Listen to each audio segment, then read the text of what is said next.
Welcome everyone to today's Community Voice. I'm your host Sherry Pierce, the president of the Made-Up Chamber, and today we are actually on site here with George Logan, the owner of Actinolite Graphics.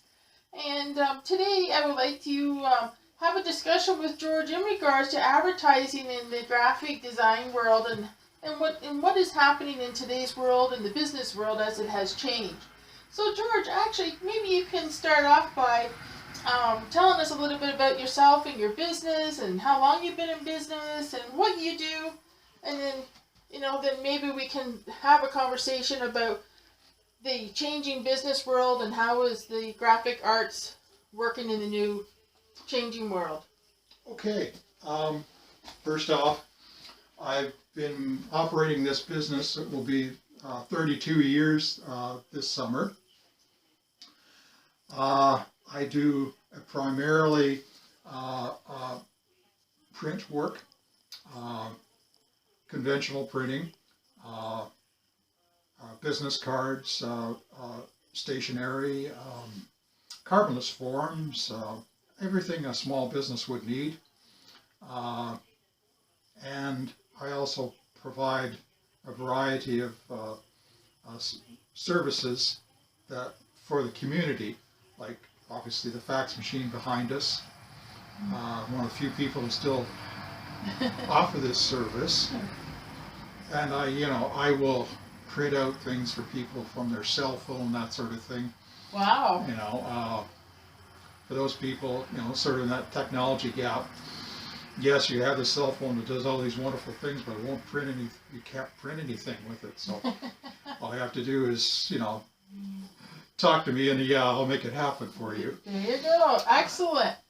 Excellent. So, George, I see you do envelopes and letterheads, and you do two-part forms as well, and just about any basic office needs for stationery that can be produced here. Yes, I have a full line of office products like that, in a variety of prices depending upon your needs.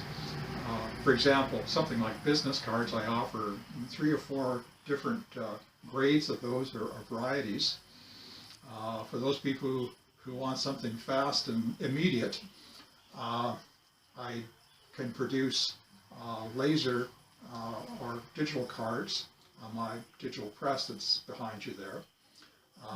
That means you can have them within 24 hours. If you want something that's conventional offset printing, full color, glossy, that's going to take a little longer. Yeah, for sure. But you can have that. And I do raised type and foil and all sorts of products that are in limited supply these days. So yeah, I try and be as flexible as possible.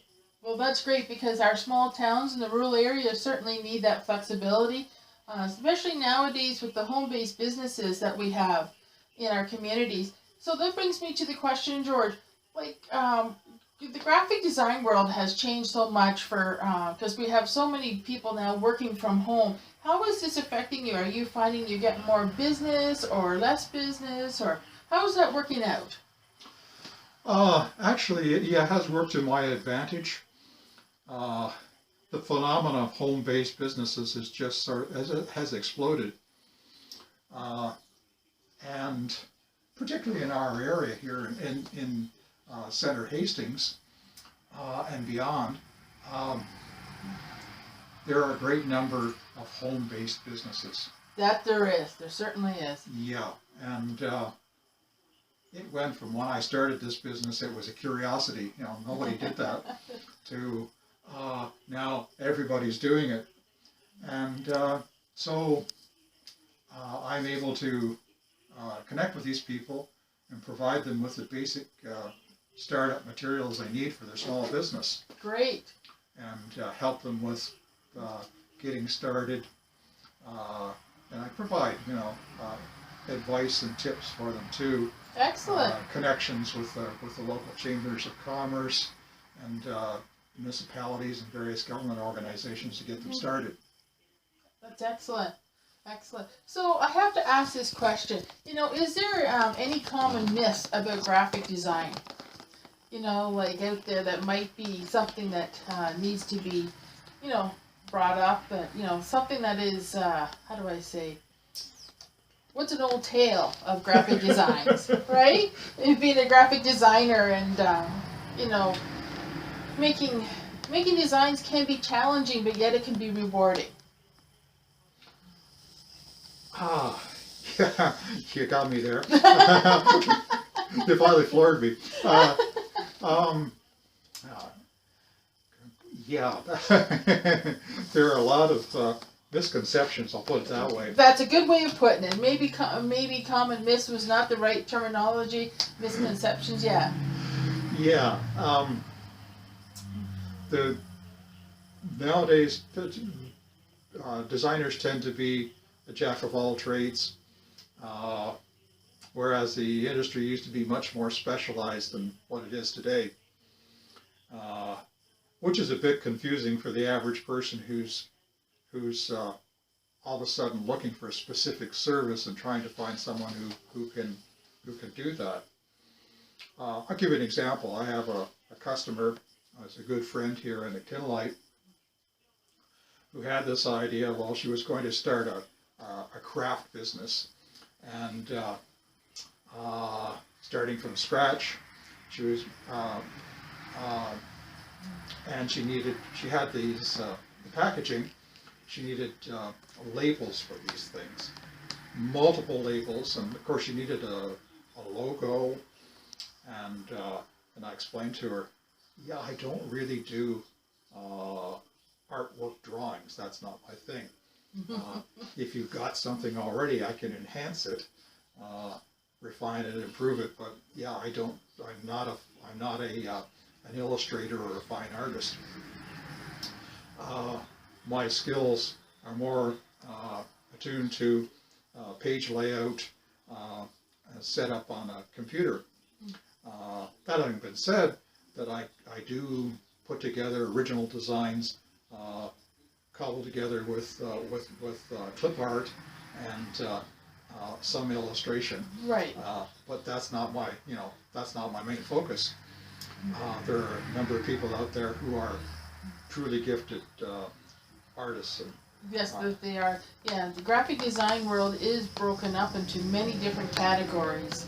And I think that's where one of the misconceptions are, is the fact that people don't realize when you're a graphic designer that you could be an illustrator, or you could be a person like yourself that just does take the layouts, the pages, and organizes them and puts the materials together.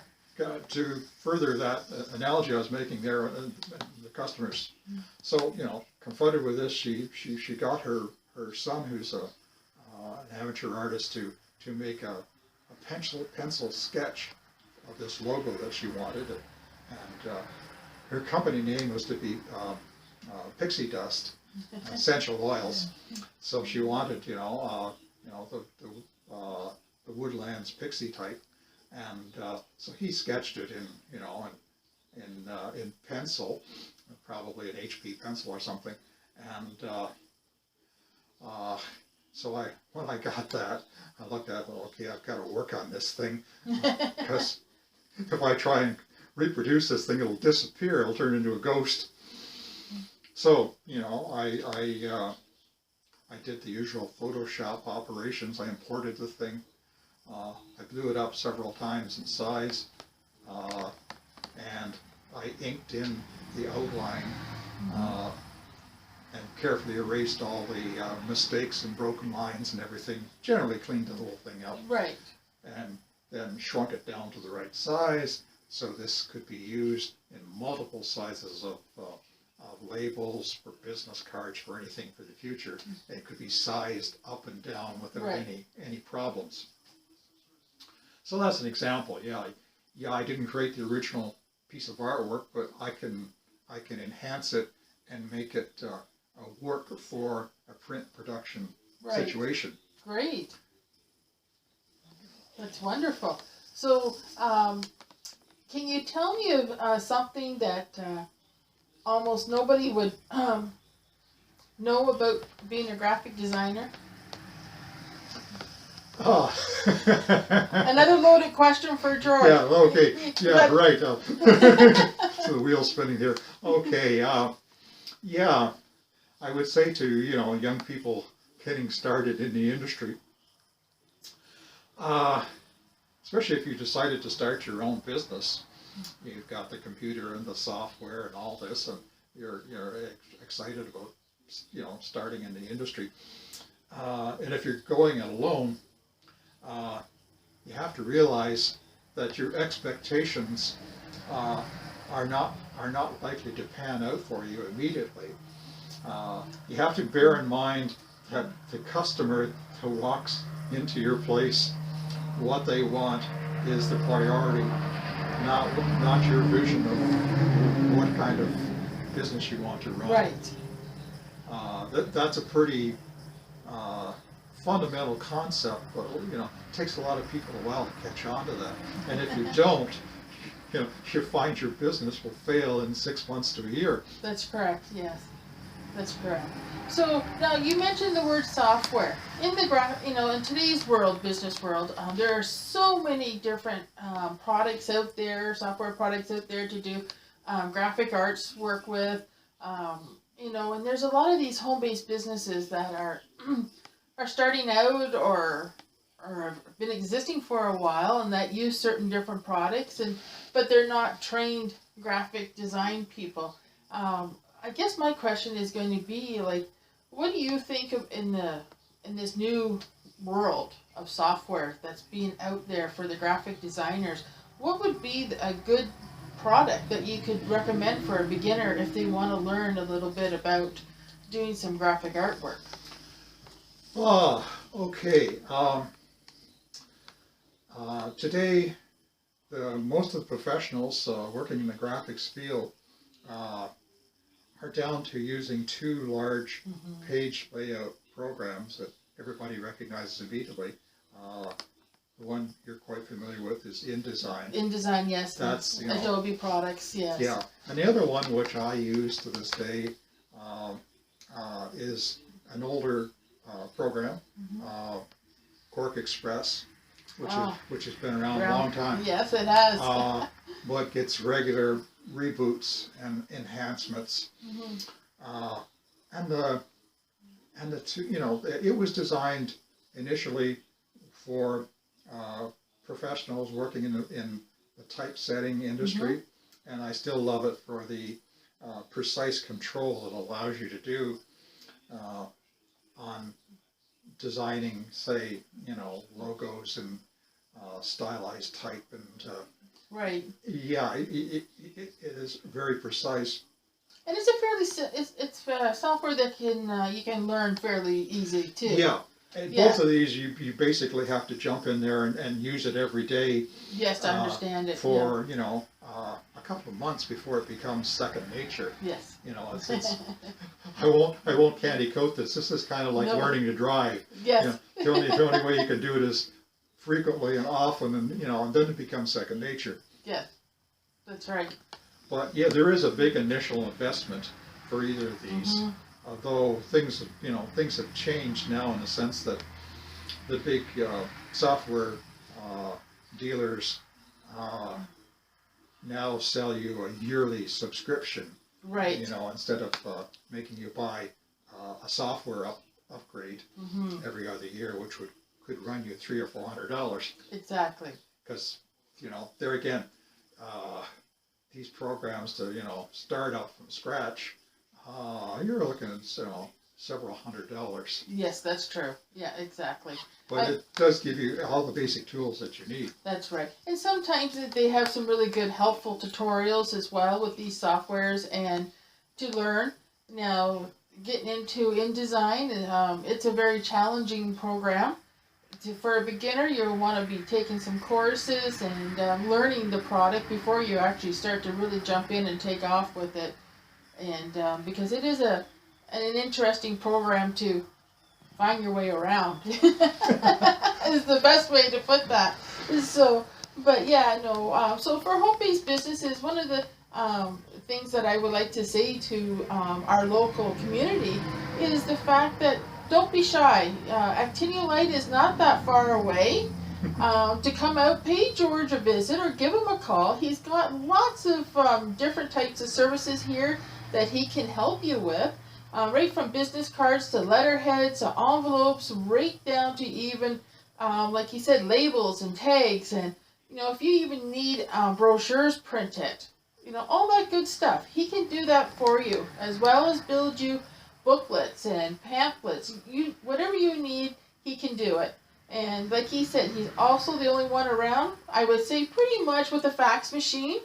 So if you need to use a fax service without having to drive all the way to Staples in Belleville, you can certainly come out here and see George, and he can help you out with that. So at this time, I would like to say, George, thank you for taking the time and joining us today. And I'm glad you were able to share with us your information about what you do. And wow, 32 years in business. Great. Good for you. So, Thank you. Congratulations. So next week, we have another special guest coming on. And I'm going to keep that one for a surprise until Friday when we announce that one. And we'll see you next week on Community Voice.